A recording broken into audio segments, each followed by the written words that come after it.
Tutunuulira love story ya sister yali yeerowooza okuba nti ennannyini musajja ne bizuuka oluvannyuma nti atabangako nnannyini musajja ye Saidi Chiiki waliyo main naye nga ate yali tasobola nakikkiriza. We twakomye yasabye Katonda amuyambe relationship eyo gayoyo bw'aba si wa mulamwa Katonda amulaga amazima. Bannange Katonda amazima n'agamulaga. Kati njagala tutandika otegeera obujjuvu bw'amazima ne gye biggweera.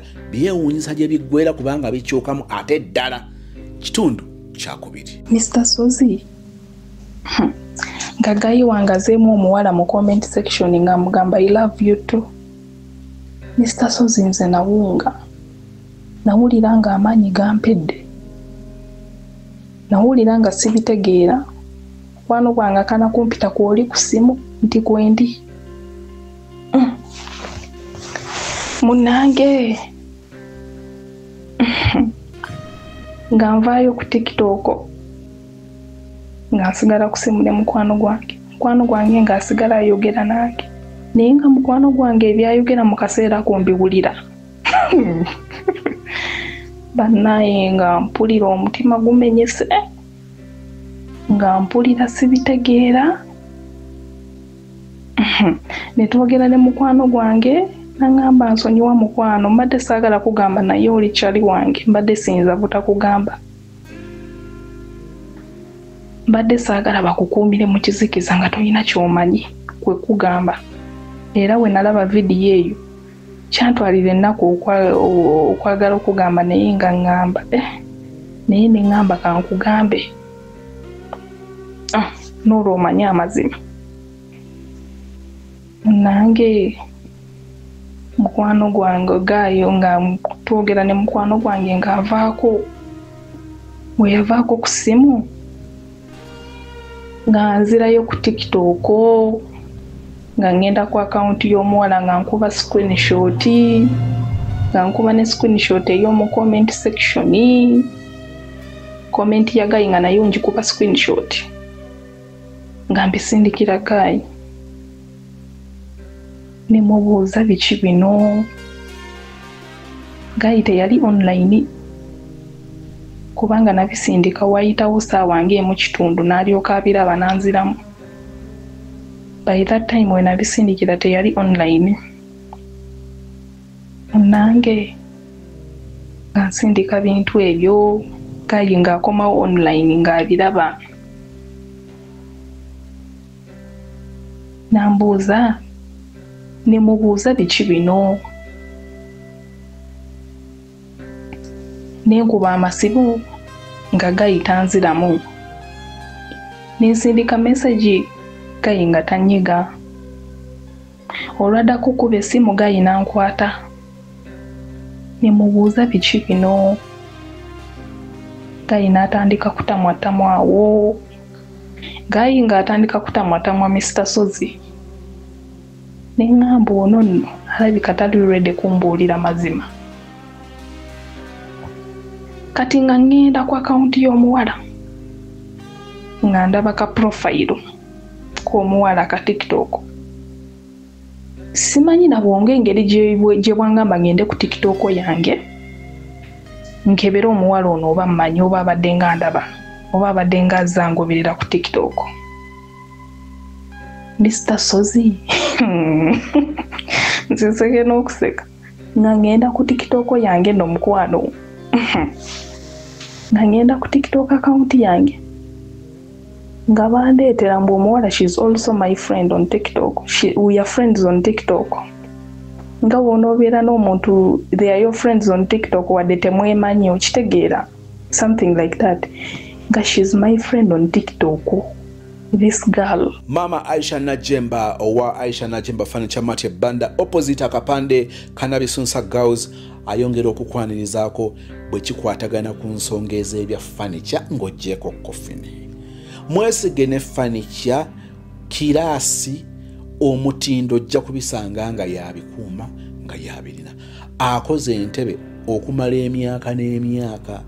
Nkugambe nti myaka 3 guli omulimu gwe yakuliramu gwafukiddemu omuwala gwafukiddemu omuvubuka gwafukiddemu omukazi gwafukiddemu maama gwafukiddemu jjajja kikyogezaako tegeeza bw'otuuka ebbanda n'olaba ekipande ky'ennabisunsa bw'obeera ova Kampala ekipande ky'ennabisunsa kibeera ku left bw'obeera ova Kireka bweyogerera ekipande ky'ennabisunsa kibeera ku right kakati bw'oba ku kipande opposite kipande yewali Aisha Najjemba mu bibajje kakkana kubanga ojja kuba otuuse maama Masses Quality Beddings abasangibwa Nansana ku Mastowa mu nsonga ez'ebya beddings eby'omu kisenge mifaliso masuuka blanketi mosquito nets carpets mukwano omutindo ojja gusanga wali ebyomulembe zino pillowcases ebyomulembe ojja bisanga mu Masses Quality Beddings Nansana ku Mastowa opposite stage y'ekyebando nga wakava ku Shell petrol station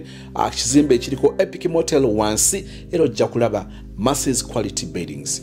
Dembelio Properties and Associates tukujjukiza ku estate yaffe y'Emityana olina omukisa okufuna 5 ku 10 ng'eriko ekyapa ku $6,000,000. Estate eyokubiri eri bulamu jjeza ku lw'Emityana kilomita 2 okuva ku Chorus okutuuka ku estate amazzi masanyalaze biri mu nfo 5 ku 10 nga yakyapa $13,000,000 ku screen number ya Dembelio Properties and Associates buterevu ojja kubanga oyogera ne Madam Nancha Beatrice ensonga ziguke sitoro ekyegenda maaso tumalayo ekitundu ekyokwirira nga kyekisembayo mu bufunze ng'omuwala abadde nga yanfolowinga nga ngoberera nze nga siina kyemmanyi Mr. Sozi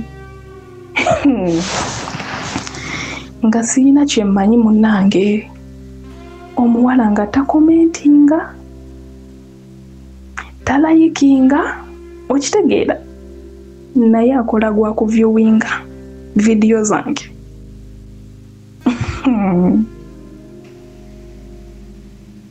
ng'akola gwa kuviewinga nga ndaba ka profile ke mba viewers bange n'erinnya mukwano nga mu bufunze omuwala ye yali yamanyi katugambe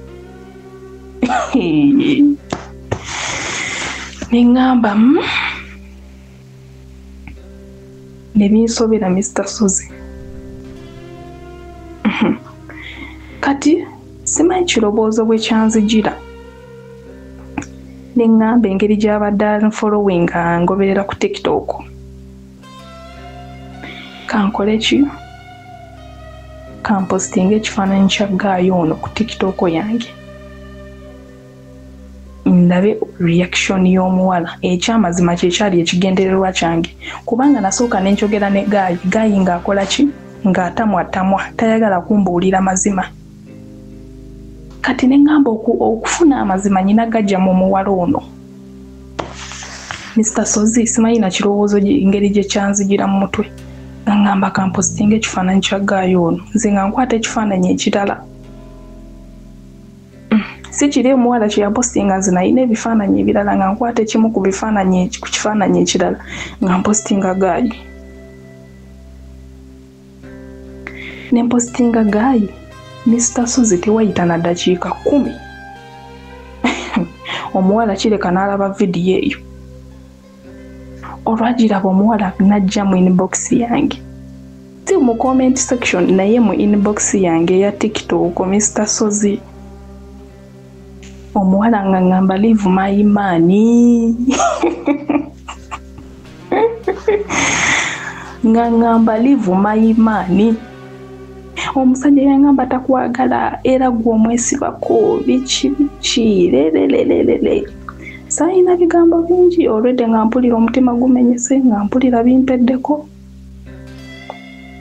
nangamba oba oyagala n'amazima agasinga awo kankusindikira namba yange ya WhatsApp nkusindikira ebisingawo okikakasa nti omusajja yakoowa kayita kwagala omwesibako obwesibi era ngamba omwesibako okitegeera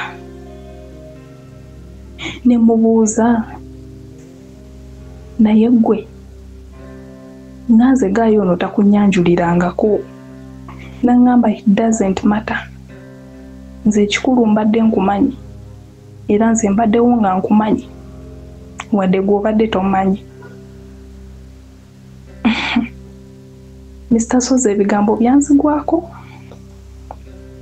siyina kyamaanyi kye nayogera okujjako okwogera ebyo okumubuuza nti naye nze nga gayita kunyanjulirangako. Nangamba, I have a son with him. Go, what do you have, Bambi? Mr. Sozi nawulira nga mpunzi. Emugamba ogambye eki? Nangamba ye tulina omwana ffenna. I have a son with him. Not even one child, we have 2 kids.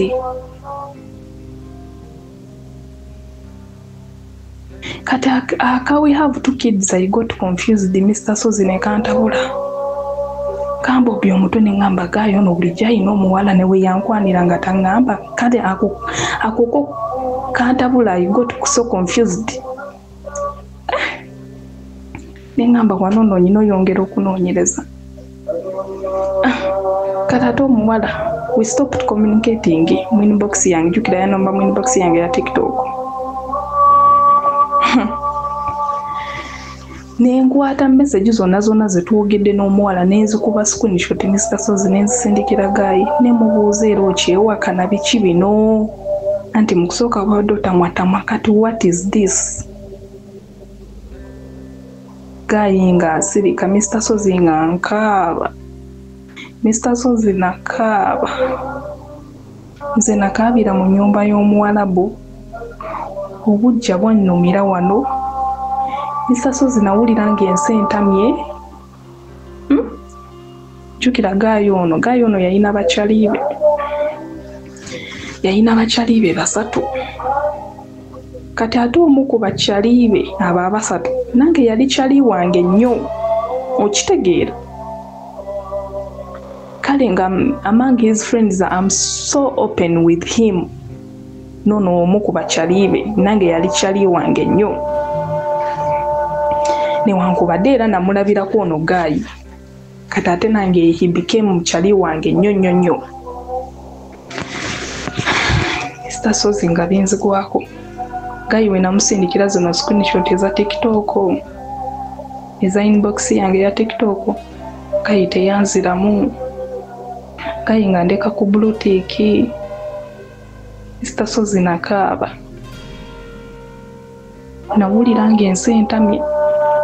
Nawulira nga oba njagala kola ntya nze simanyi na kumanya. Nawulira nga mpunze kubanga kino kyali tekituukangako. Kangamba oba baali tebamenyangako omutima. Nawulira nze nga sibitegeera, nze nga bulijjo mpulira heart break naye nga tekintuukangako. Nawulira nga obulamu bwange buggwaawo. Munansonyiwa buli wezijjukire embeera eyo gye nayitamu, mpuliranga n'amazzi gaagagala kumpitamu. Mbanga oba bagamba batya mu Luganda, mbanga ayimusizza ebiwundu oba bagamba kuyimusa biwundu. Kubanga nayita mu bingi. Nze nakaabanga buli lunaku. Mr. Sozi nga sikyalya. Nga n'emirimu I'm not active. Mukama wange akaana kumbuuza naye gwe wabaaki ennaku zino kiki? Nga mbeera mulima, mugamba ndi bulungi. Kati lumu mba ndi ku sinke njoza bintu. Mukama wange yasanga nkaaba, obulumi bwasukkako. Yasanga ndikaaba ndikulukusa maziga. Yali alina kyaza okupikinga mu kiyungu. Kati nga mpulira nfeesa ngera omuntu akaaba. Kwe kujja ku sinki nambuuza obadde ki. Bwe yambuuza simanyi na ansa engeri gye yajja amangu ago mu kamwa kange. Ne mugamba nfiiriddwa ewaffe. Naye nga mpulira nze manyi kye ndiko nga so agamba mukama wange ebintu bino ekyamazima nga sisobola ate era nga tewali asobola okujjako okumulimba. Ate bwe yambuuza obadde ki yalinga nga ngamba yongerera ddala okaabe. Okitegeera? Bannange nze nakaaba. Mukama wange nankwata ku mukono. ng'ali kungumya nga yalowooza nfiiriddwa naye nga nkaaba birala. Mr. Sozi nakaaba nenzimba amaaso nze nga sibitegeera. Kati nga bwe nagambye Gaayo ono omu ku mikwano gye yali mukwano gwange nnyo nange. Nga nkwata screenshot ezo nga bwe nazisindikira Gaayo wange nga nzisindikira Gaayo ono. Ne mubuuza ate munnange bino biki? We namubuuza ekirungi yali online nga Gaayo naŋŋamba lindako nnyina wendi we naatuuka ewaka nja kola kinja kukubira. Bw'oba weetaaga ebibajje eby'omulembe, Aisha Najemba Furniture Mart Banda fe ansa. Tukola buli kibajje ky'omanyi ng'oggyeko coffin. Tukola entebe, ebitanda, emmeeza, sideboards, TV stands, furniture w'amafumbiro nga byonna bikolebwa mu miti egyalagibwa. Ku Aisha Najemba Furniture Mart Banda okkirizibwa n'okusasula mu kibanja mpola. Okumanya ebisingawo, jangu ku showroom yaffe Gaggadde esangibwa e Banda opposite n'ekipande kya Nabisunsa Girls, oba yogera ne Hajat Aisha ku noti 7 noti 5 nkagamuemo 94 noti 3. Aisha Najemba Furniture Mart Banda abeesibwa mu nsika ya furniture. We namubuuza ekirungi yali online nga Gaayo naŋŋamba lindako nnyina wendi we naatuuka ewaka nja kola kinja kukubira. Nalinda Gaayo bwe yamaliriza byakola naatuuka ewaka nankubira. Naŋŋamba munnange bwe watambula muno oyo wayitawo akabanga kyaddaaki n'afuna omuntu oyo nga Gaayo atandika kati nga nteerako story. Naye we yafuna omuntu ono nze twamugambanga naddala nze namugambanga ti omuwala oyo omufunye naye mugamba oyina omukazi abeerewo ng'akimanyi kubanga gw'oyinza okuba oli mu byakiyaaye oyagalako byakiyaaye naye nga ye omuwala nze mulabanga yinza omuwala mulabanga ono mukwano gwaffe ono mukwano gwange kale kankitwale mukwano gwaffe ffenna ababiri nga yamugamba n'amugamba naye omuwala oyo nze nga mulaba yayagala relationship wadde gw'oyagala byakulyamu just n'amugamba omuwala oyo nno mugambe oyina omukazi. Munnange kyaddaaki mbunga ono Gaayo ono ne yali boyfriend wange ng'agamba omuwala munnange no wooli naye nze nyina omukazi ekyo beerawo ng'okola ki ng'okimanyi. Mukazi wange yagenda ku bweru ekyo beerawo ng'okimanyi. Kati mbu omuwala ne kimunyiiza ne kitamusanyusa. Omuwala munnange nga tafuna lubuto naye mbu babeerawo okumala emyezi ng'omuwala takola ki ng'omuwala tafuna lubuto Mr. Sozi. Naye omuwala Gaayo olwamwatulira nti nnyina omukazi ali bweru beerawo ng'okimanyi nze naawe tetulina lugendo nze nnyina omukazi. Omuwala olwamala omwatulira ekyo munnange omuwala nga tafuna lubuto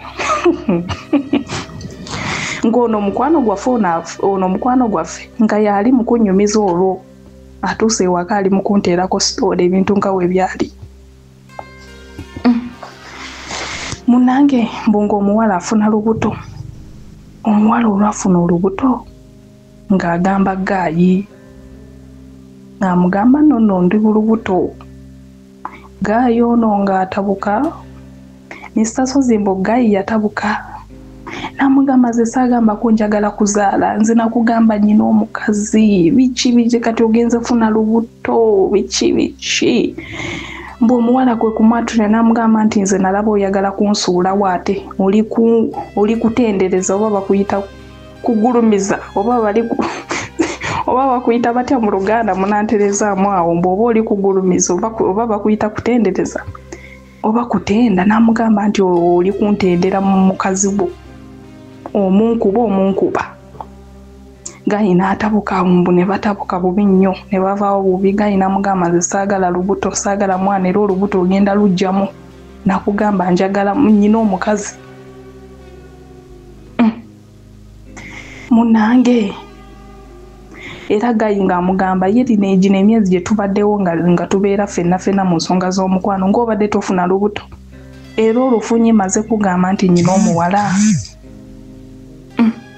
Gayi muwala ng'amugamba mbwa nti nze nalaba oyagala kunsuula oyagala kunkyagalako bya kiyayi ate nga nze ntandise okwagala ebya ddala kumbe y'omuwala ate ayagalira ddala relationship okitegeera tayagala bya kiyayi.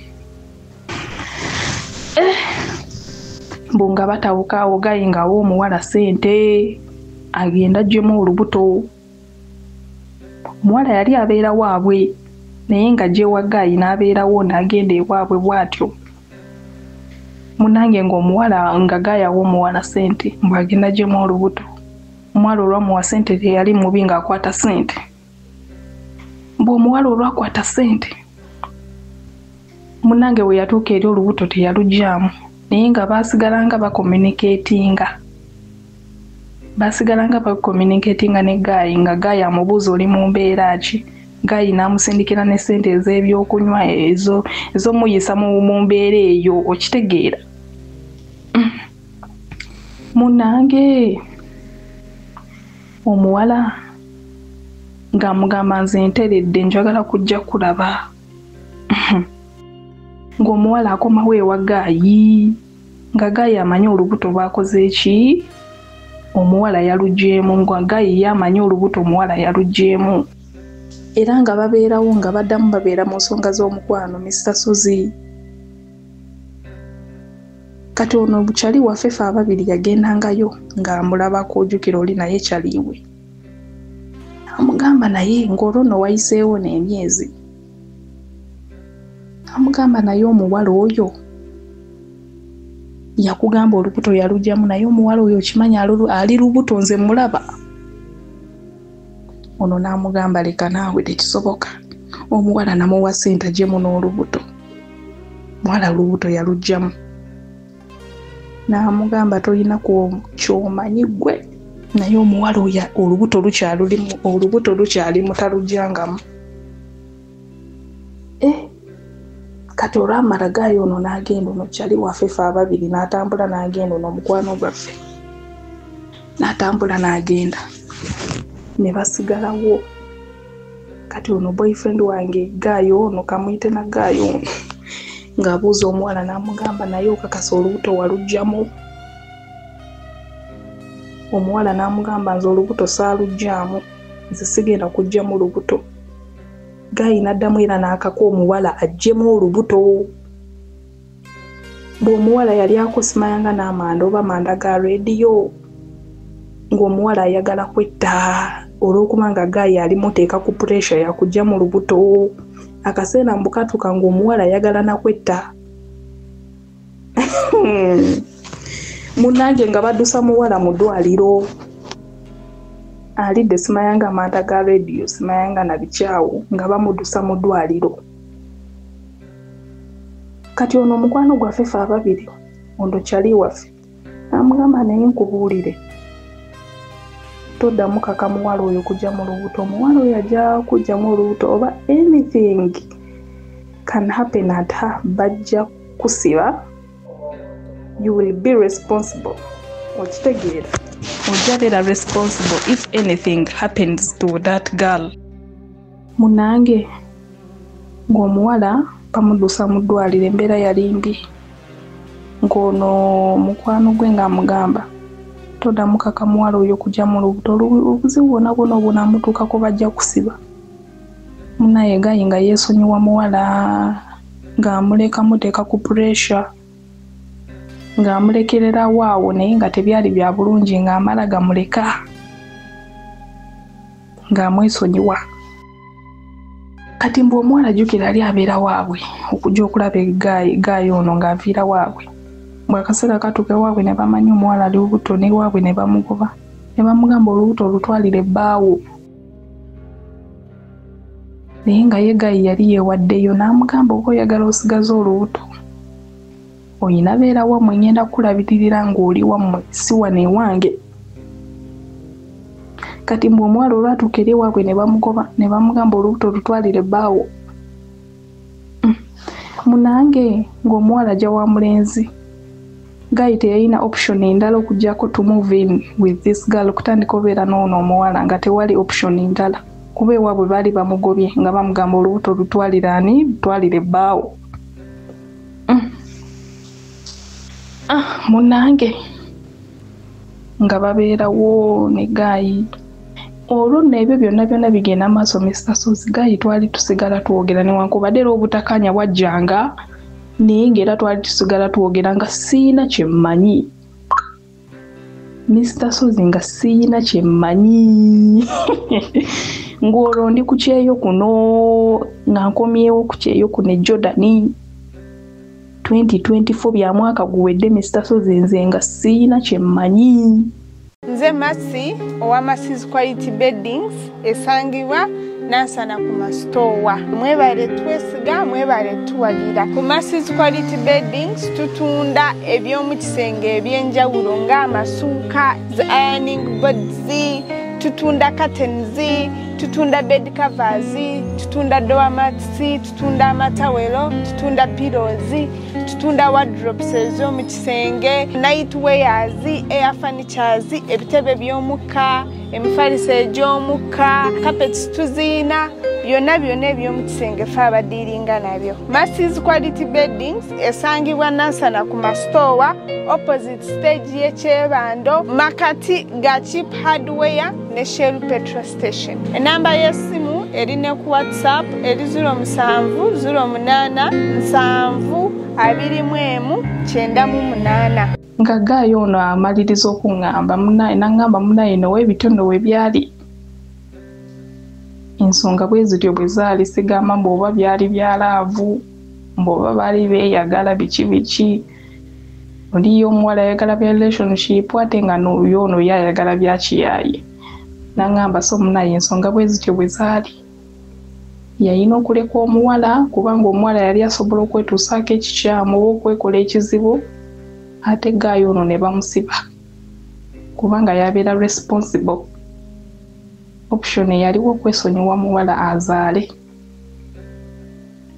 era mbu yali yagamba ne Guy ne mukwano gwaffe ono amugamba ono omuwala agenda zaala naye ekyamazima omuwala ono simwagala mbadde n'omuwala ono lwa nsonga oli ali bweru just byakweyamba nawe nga w'omanyi ebyekivubuka otuuka ekiseera omubiri ne gubanja biki naye ekyamazima omuwala simwagala bya laavu lwakubanga simanyi ngenda kinnyonnyola ntya girlfriend wange simanyi nangeri gye nsobola kimunnyonnyola.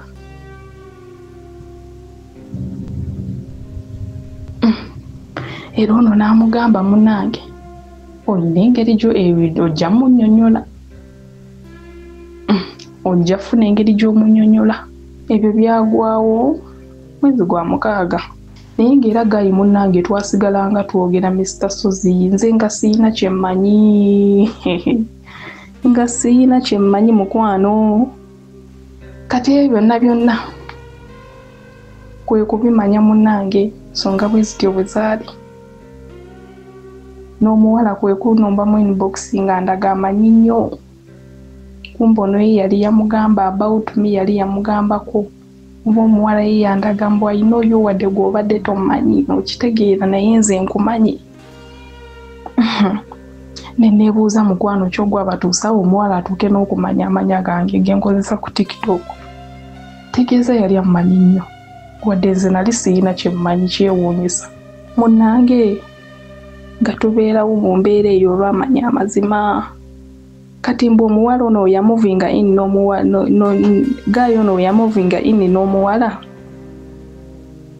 ng'omuwala we yajja mbu yajja n'omwana mu bufunze omuwala yali yazaalako omwana yali wa buwala gwe yali yazaalako gwe yali ayina naye nga si woono Guy nga wa musajja mulala oba muntegedde mu bufunze omuwala yali yazaalako nga already ayina omwana.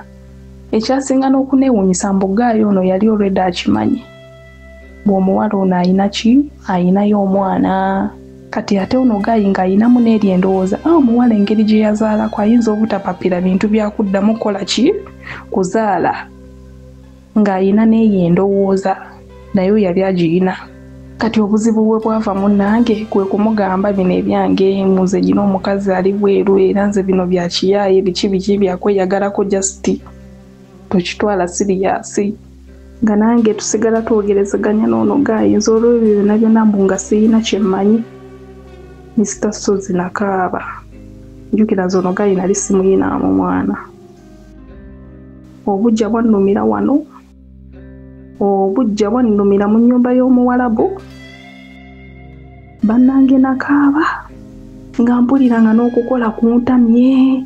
Nengamba oba nzire Uganda. Byonna byonna ne mbirowoozaamu awo nga mpulira nga ndaba oba siyina na nsonga lwaki neeyongera okukola. Okitegeera ngenda maaso n'okukola nga ndaba siyina nsonga nga mpulira ensi yantama. Nze sireerabira mwaka ogwo 2024. Omwaka ogwo oguwedde gwampisa bubi nnyo. Munange nga nsooka nsala communication ne Gayi. Nga nsooka nijjako Gayi nga mu blockinga buli wamu. Nga nijjako Gayi nga ngezaako kwejjako Gayi nga mpulira saagala kintu na kimu kinzijukiza. Naye before nga sinamu blockinga nga mubuuza ebya ssente ziri ze namuteresa. Jjukira nabagambyeko nali muteresa ssente zange. Mr. Sozi nga Gayi talina na ssente. Lwe nabuuza Gayi ku bya ssente n'aŋŋamba ssente simayanga yaziteeka mu bizinesi, simayanga ebintu ne bifa biki ate naye baamunyaga. Ne mugamba gw'oteeka otya ssente zange mu bizinesi nga tosoose kuneebuuzaako. Aŋŋamba nti ati nali manyi wonookomerawo ssente zijja kuba weeziri biki. Mr. Sozi nze nawulira nga mpunze. Nawulira nga wenyimiridde. Banaye nawulira nga sikyabitegeera mu kaseera ako. Nawulira nga sibitegeera. Mu bufunze nafuna ebintu bibiri mu kaseera kamu. Okumenyebwa omutima heartbreak n'okundira ssente Mr. Sozi kuba kankitwale era baazirya ate n'agamba munaaye era baazirya. Mr. Sozi nze nawulira nga mpunze. Nengamba oba nandigumidde biri ebirala naye ne ssente zange. Mr. Sozi ngeri gye tuyitamu eno. Ebintu bye tuyitamu ku ddungu kino bannaye nze nalowooza obulumi bwe nayitamu ku kyeyo. Mr. Sozi ssente yange yannuma. Nakaaba ne mpulira nze nga sikyabitegeera butegeezi. Kyokka ate obusiru ne bwe najja eno Jordan. Mukwano emyezi egyasooka namusindikira ssente mukwano nga nazo teziriiwo Mr. Sozi. Nze Becky Sozi owa Remo Beauty and Wellness Parlour Eseta. Mu bimu ku bye tukola mwe muli body massage therapy, facial treatments, counseling services. Gw'omwana w'obuwala ovaamu akaswa akabi, gifa ebbaawo waffe abakyala, obundula amazzi amakyafu, wazibikira enseke, bw'onookosa gifa ebbaawo ono gw'ojja otuweera obujulirwa. Tulina kofi ono alimu ebirungo 6 mu kintu kimu. Gano Dama Coffee 6-in-1. Mulungi eri abalwadde ba sukaali, mulungi eri abalina obubonero bwa kansa, mulungi nnyo eri gwe akakalu kano okuyita mu lunaku. Mu health wellness treatments tulina reflexology sandals. Nungi eri abazimba ebigere, bw'olinnya wansi owulira nga afumitibwa mu bigere. Zirelaxinga muscles zo okufumitibwa kuno ne kuggwaawo. Ziyamba omubiri gwo okutambuza omusaayi. Ziyamba ku bwongo bwo n'embeera yo eya bulijjo. Buli peesa lyolaba ku ssande eno lirina ekitundu ky'omubiriko kwe lituuka buli lw'ojambala. Olwo obujjanjabi ne bukolebwa ku mubiri gwo. Osobola okugigula n'ojambala mu ofiisi yo, awaka, osobola okugyegulira nga ggwe, ogigulira mukaddewo, oba jjajja kuba ate abo bagyetaaga nnyo. Okumanya ebisingawo ku bino byonna, kolagana ne Remo Beauty and Wellness Parlour Eseta. Ku nnamba ezo eziri ku screen yo for direct calls and WhatsApp. Nakaaba ne mpulira nze nga sikyabitegeera butegeezi. Kyokka ate obusiru ne bwe najja eno Jordan. Mukwano emyezi egyasooka namusindikira ssente mukwano nga nazo teziriiwo Mr. Sozi. Nze nali neesize Gayi ate nze ekika ky'omuntu wenjagala omuntu njagala oyo. Nze simanyi bintu bya kubuukabuuka sibisobola. Munange nga mbulookinga Gayi. Nsooka mwesalako nga mu blockinga ku buli every social media platform I blocked him. Nampulira njagala nsooke mbeereko nzekka kubanga nga ndabira ddala Gayi yandyamu olukwe. Okitegeera, he betrayed me nga takyanyinako access. Bannange nga mbeerawo ebyo byaliwo omwaka guwedde mwezi gwa 7 omwo ogw'omunaana nga wendi kanyabo nga nkola naye ng'era mpulira siri bulungi nga ndowooza ebintu bingi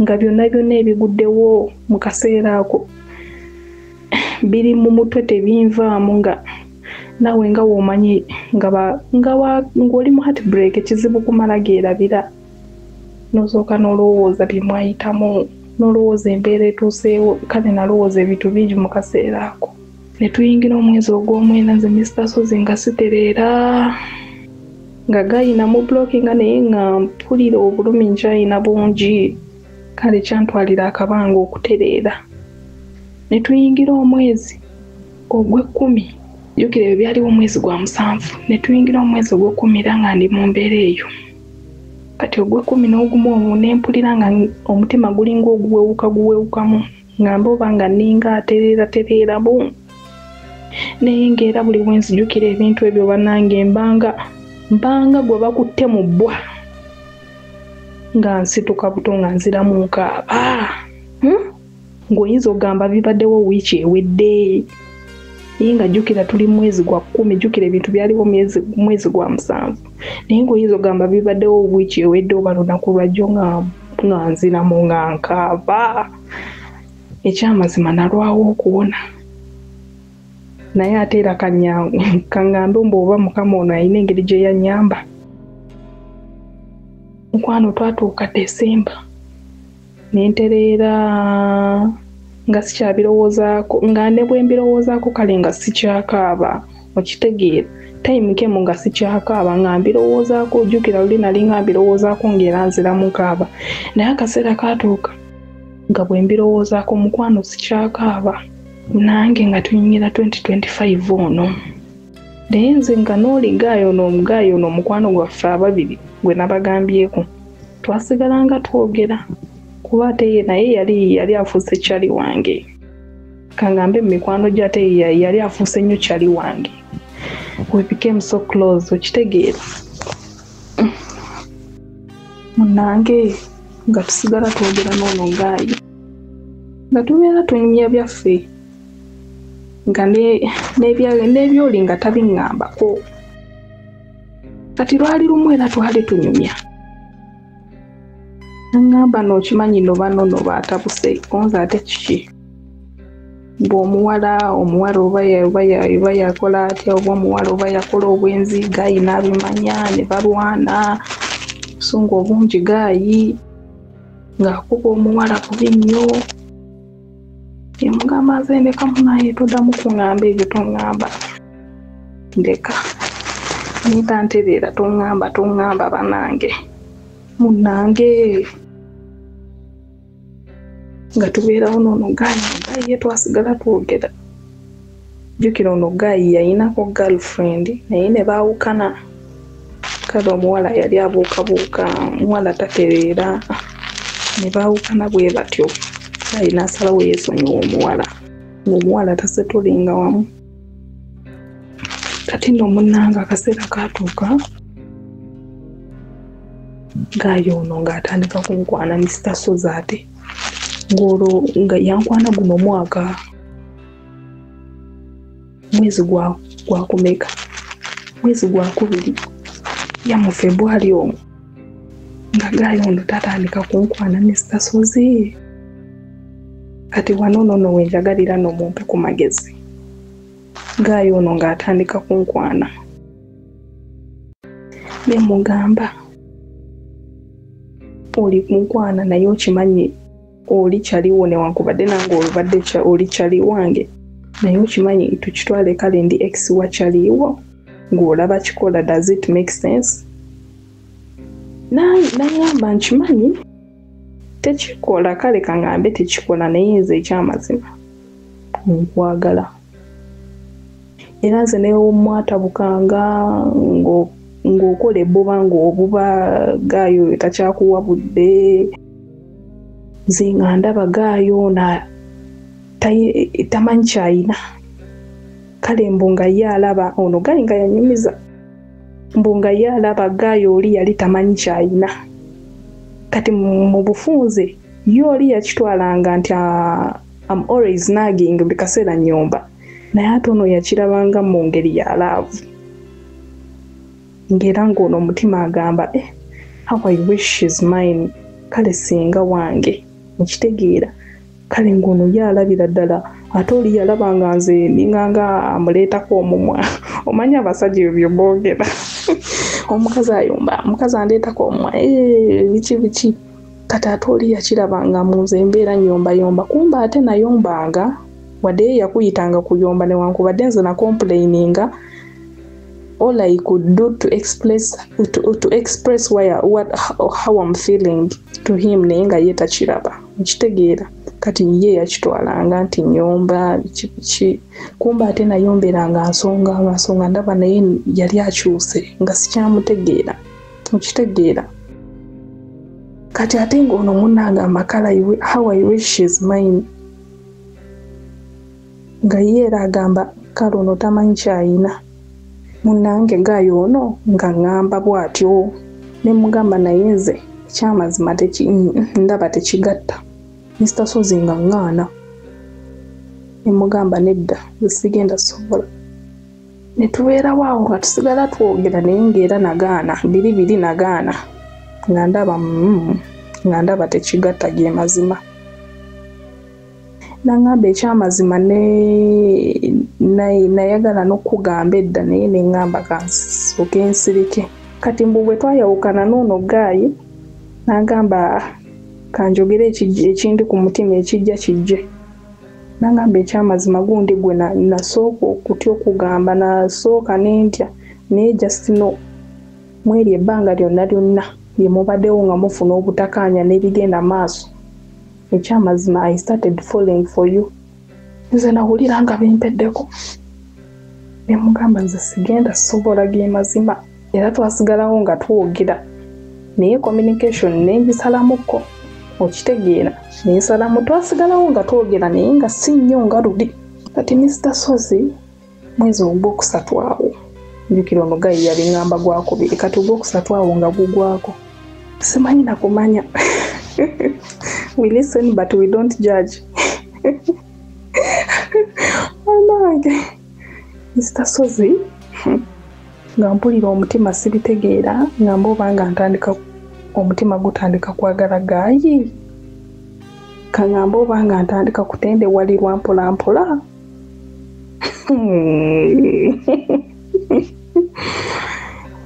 ndi kukyeyo jukira nkyali kukyeyo omutima ndi Jordan omutima nga gutandika kutendewalirwa mpolampola munange nze yali aganye sigamba mb'oba nakkiriza naye nga wano wenzigidde mumpe ku magezi kubanga kyenaaterekola am I doing the right thing oba nedda am I going to do the right decision the right thing kubanga nze ono gayandaga ali serious Mr. Sozi in fact naye ali bweru tukitwale nze nali naakatambula naye n'atambula zino ensonga zonna ziŋŋambye ng'ali bweru naye nga ŋŋamba yayagala dde okuŋŋamba naye ng'akyatya kubanga oli yabalaganga wadde onanzaalidde naye ekyamazima omuwala simwagala njagala oli mukazi wange lwakuba simanyi ngeri gye naamugamba mu kyamwana naye ekyamazima sigenda kyawa mukazi wange ate nange nali swakuddira muntu bw'atyo ge mazima kuba eyankola byonna n'ateekako n'okozesa sente zaye nga taŋŋambye wadde aŋŋamba waali bazizizaawo ng'azifunye kuba ewaffe amanyiyo n'abewaffe yali abamanyi abamu wadde kale baali bamanyi we are dating wadde tekyali official kitegeera ng'agamba waali bazifunye zonna alizimpa mulundi gumu alizimpa naye nze sizisuubirayo ge mazima tukitwale he scammed me nali sobola kuddira muntu bw'atyo Mr. Sozi ge mazima kati nkomawo ku kino no Guy andaga ali serious andaga ne bwe tuba tuze Uganda yagala kujja wakabya serious kati simanya wenjagalira mumpe ku magozi kale kangambe nange oba ntandise omwagala oba busirunzi simanye banange mumpe ku magezi we listen we don't judge omanyi zino ensonga za mutima omutima tebagufuga bana yenze simanyi nali nganye naye ate omutima gwatuka gutendewaliddwa ekyamazima tuwogera naye simanyi mumpe ku magezi am I going to do the right thing or am I doing the right thing simanyi na kumanya kale ge mazima kyenyizo bagamba wezijidde ngamba gamba mumpe ku magezi kubanga nze natuuka n'omugamba kati muno waalimanya nti ate oli you love me onjagala wali kimanya olowooza alikitwala atya nangamba ekyamazima bwalimanya era ajja kulowooza bulijjo tweyagala naye ng'ate Mr. Sozi ekyamazima si bwe kiri ekyamazima omuntu omulala ne wookimunyumiza agamba bulijjo mweyagala bulijjo ayitayo eri ne mweyagala biki naye ng'ate si bwe kiri munnange Mr. Sozi naye nga bwe nkugambye omuntu omunyumiza bw'ati agamba bulijjo mweyagala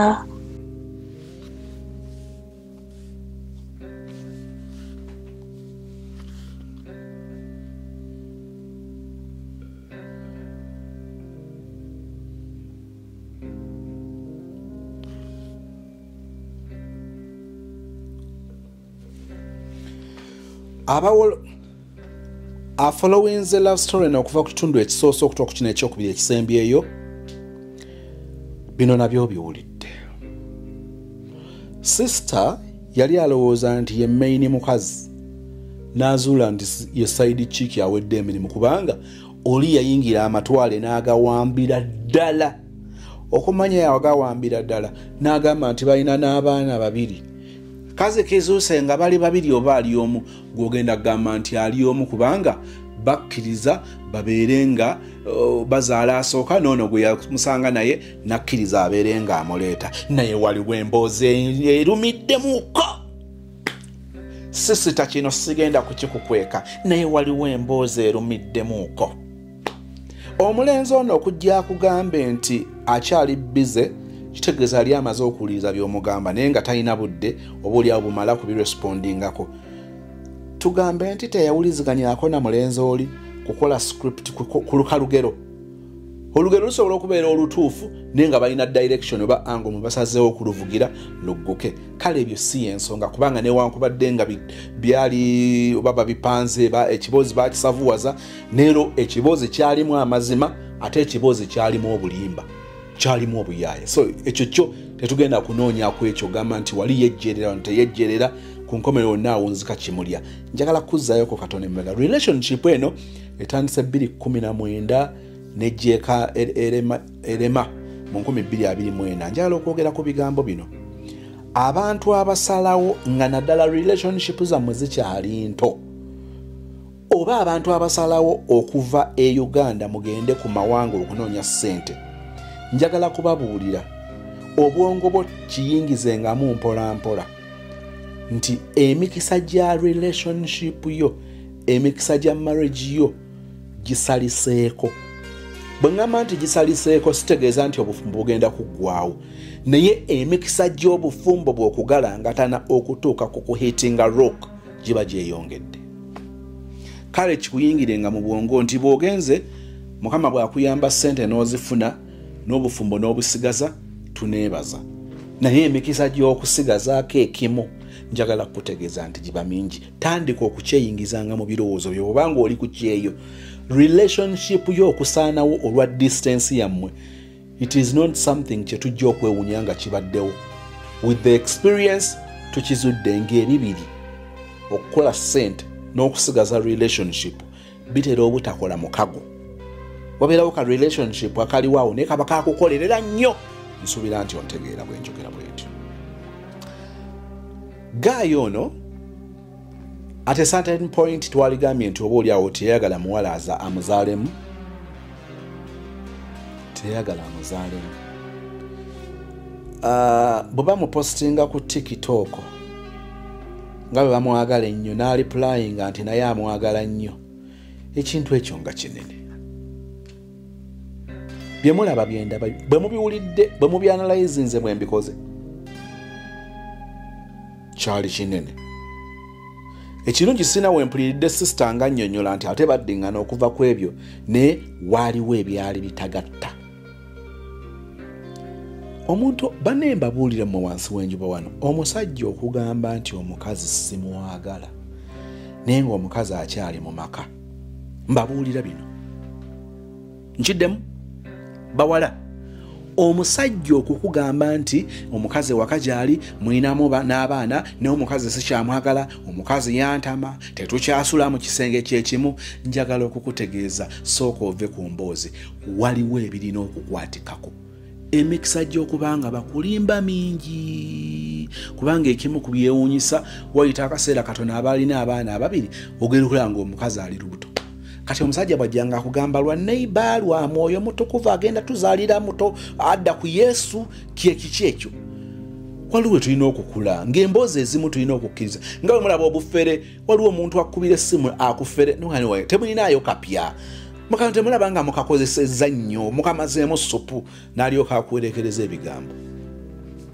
naye olw'okuba n'okutuuka olwaleero bano baani akalengedde bano abo abasyanga obuntu bw'olaba kano oba ofunye mbadde ndowooza oba nali ndowooza nti kati ako twakategeera nnyo mukwano ffe twakategeera ab'omu central n'ab'ebitundu ebimu waliwo akalaba ng'akalaba omulundi ogusooka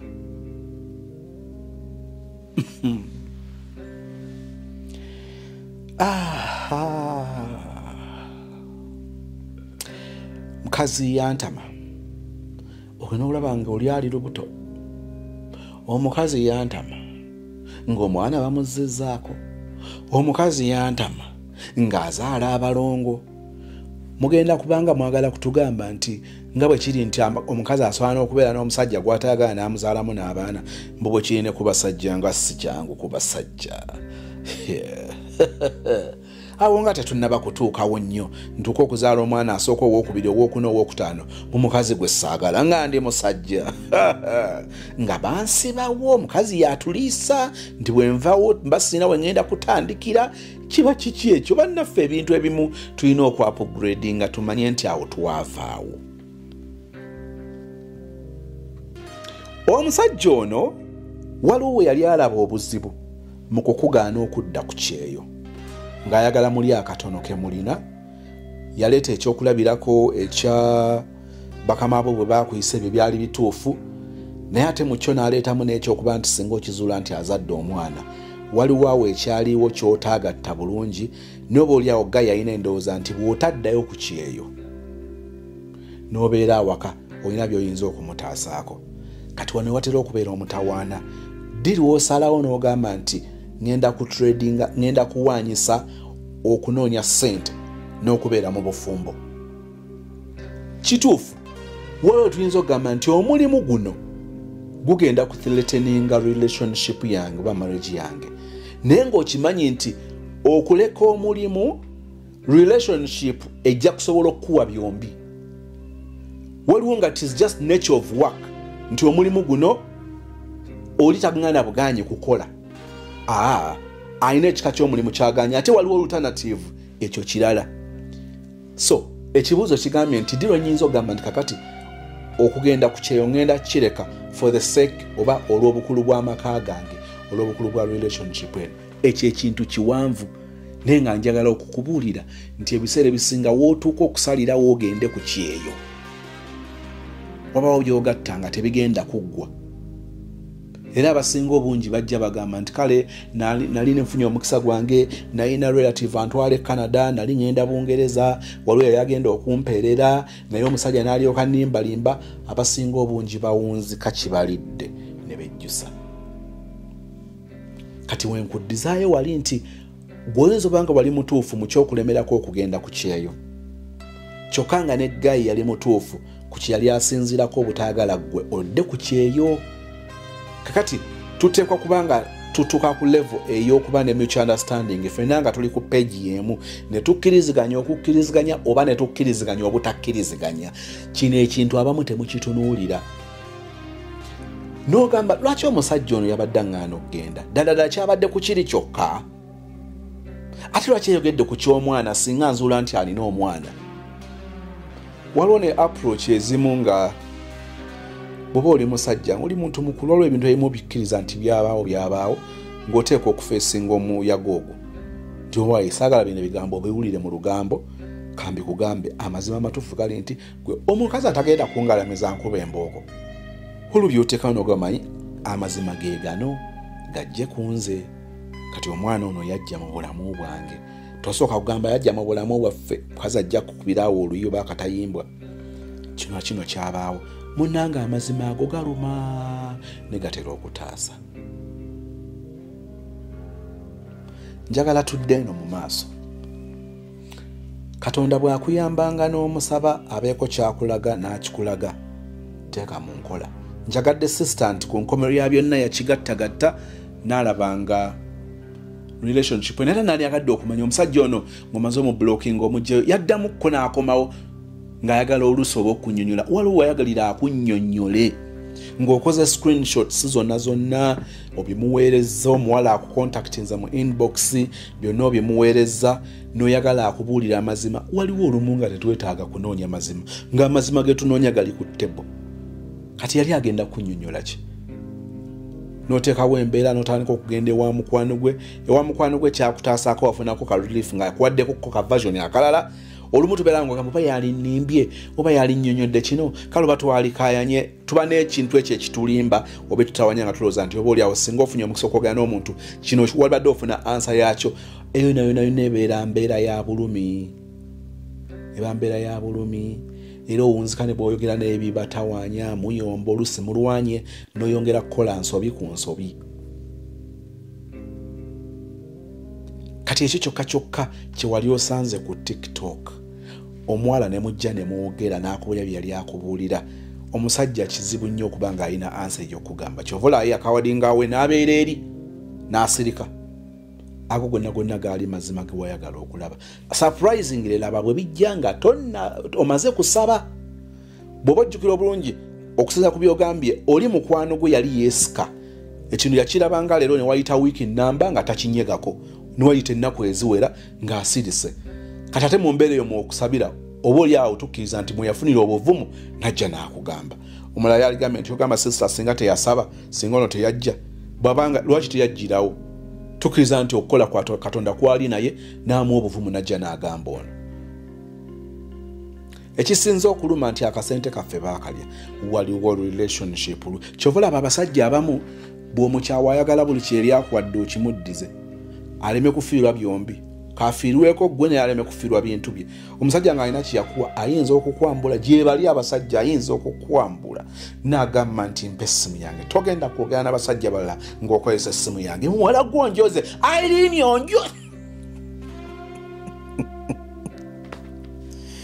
Irene mu butuufu awo oba onjoze essimu yange yo ogenda kugimpa gye bali nagalera kale simu keberewo najiwa mwalo mulalo bangena najiwa muto wange eberewa wonjira beko tasobola kubanga anchawa ate nagaya n'ebintu byange abo gye bali ate bangi so nawe ogamba nti omulenzi nandi mufiirirwa na atali ya sente zange njogera kino mbabuulire olaba n'abafumbo abagatte nabo abamu tubagamba nti omanyi olw'okwewala ebingi obadde tonagenda nga sente temuzirina sente tezigenda vundira ku akawunti waliwo propaganda oyo nti sente kazibeere bwe zibeera ku akawunti nga tezikola ziyinza ofuna obuzibu mpulira ebyo bye babagamba mbu sente smart bank bazijja ku akawunti bamikwano mbabuulire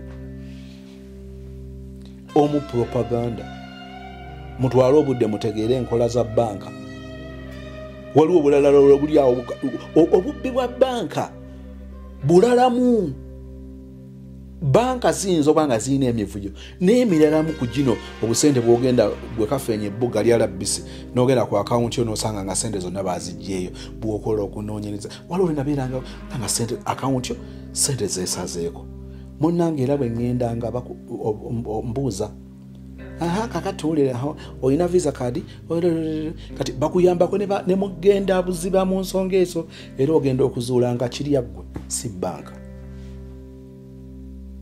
olumu nga butamanya bwe bututawanyiza nolwekyo abamu basobola okugamba mu sente zibeera ku akawunti kigasa ki sente zange okuzijja ku akawunti ne tugenda tuziinvestinga awantu we zifiira n'enfiirwa byombi than okubeera ku akawunti ne ziba nga tezeeyongerako ne bansala bu charges abatajja kunsala kakadde ku $5,000,000 ze mbadde nayo ne zibeerawo n'enkumu nga sente zange ziri safe. So what is better? Mukanye n'enkubuulira bwe ekisoboka okwewala sente zo noonya means ezisinga obulungi z'osobola okuba nga sente ezo oli kushuwa nti ojja kuzisanga.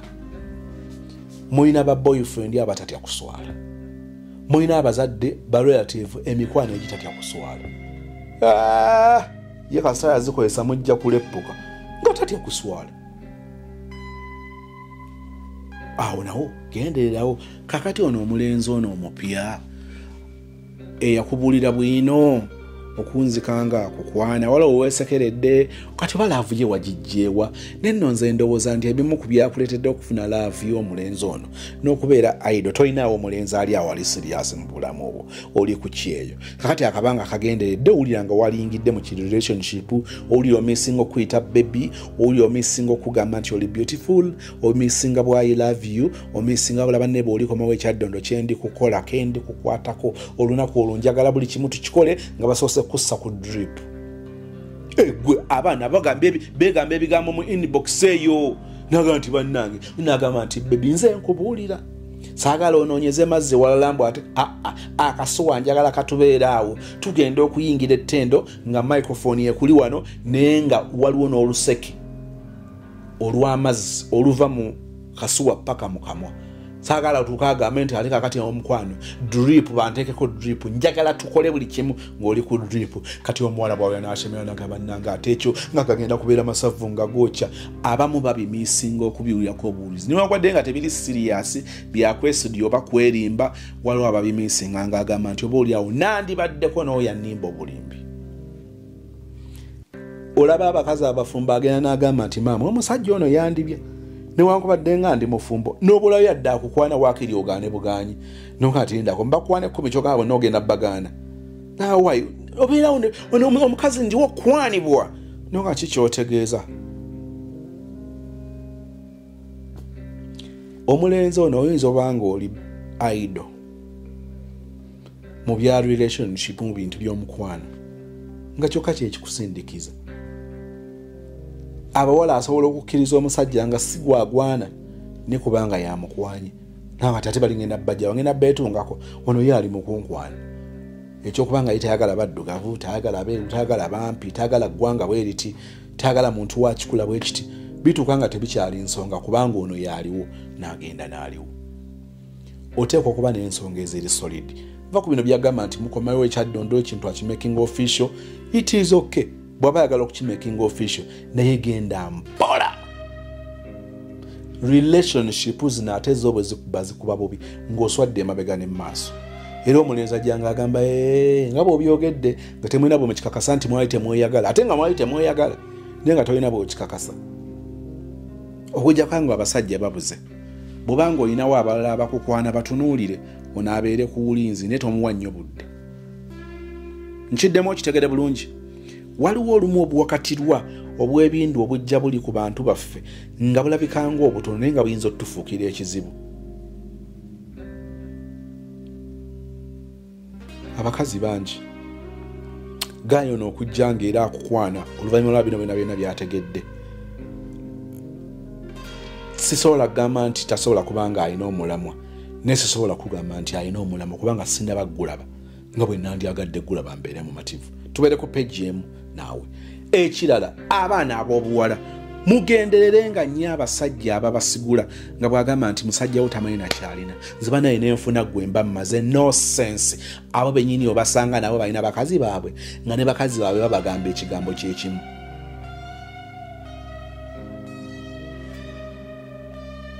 Eyo nkola ya buferezo kodi nkiddemu okitegere bulungi nalumaga.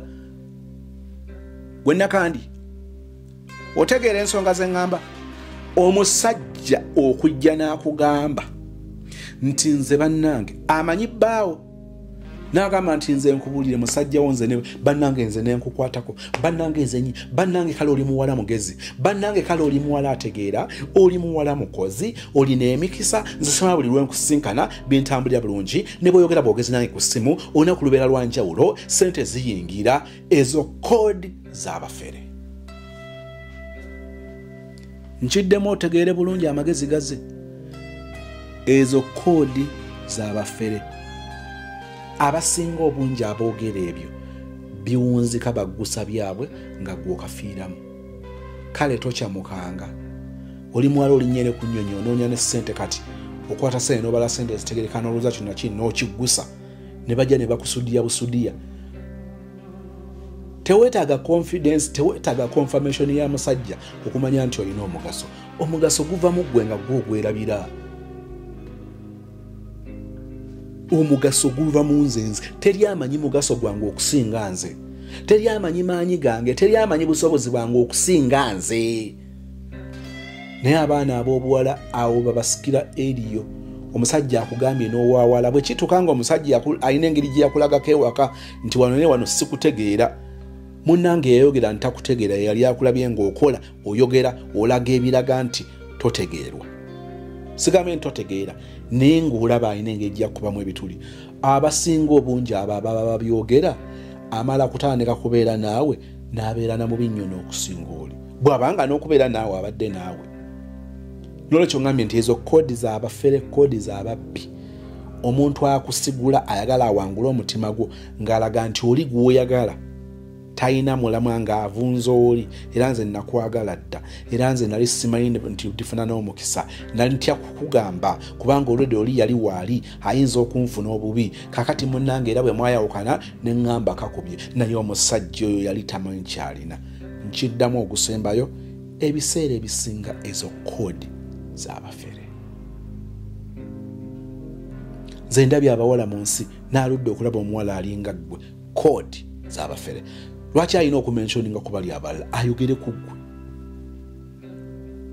oba yabeera n'abameka ayogere ku ggwe naye nga bw'omanyi nti abafere basobola okubeera smart with a small portion omuyaayo oyo n'ayokya kati okwokya okwo okuwuliranga abamu bamuwoomeddwa buwoomerwa ebigambo ebiba batokotedde mu matu ebiwulikka nga biwoomanga mu bisi gw'enjuki naye nga biwoomatudde nga bashuga kwotinze mu byenjogedde sigambye nti omulenzi ono muleke ne sigambye nti omutwale byakugamba biwulire naye kkiriza nnyo by'olabyeko n'obikwatako practically byakusuubiza wulira kkiriza byakulaze byakusuubiza biwulire kkiriza byasuubiza ne bituukirira nsaba emirembe gya Katonda gitubeere nze naawe ng'ofuluma ng'oyingira ng'osaba Allah akuwulirenga okusoomoozebwa okukubaamu Katonda ateme kuba watali kkubo olabe ku buwanguzi okwate ku kisa kya Mukama okwate ku mikisa gya Katonda kubanga bw'ogikwatako tosigala kyekimu emirembe gya Katonda gikukuume gy'oli ebweru wa Uganda gy'oli mu kuzoganya kwonna ensi kwekuzoganyaamu Katonda abeere naawe akuwanguze byonna mu Kristo Yesu Mukama waffe and we all say amen.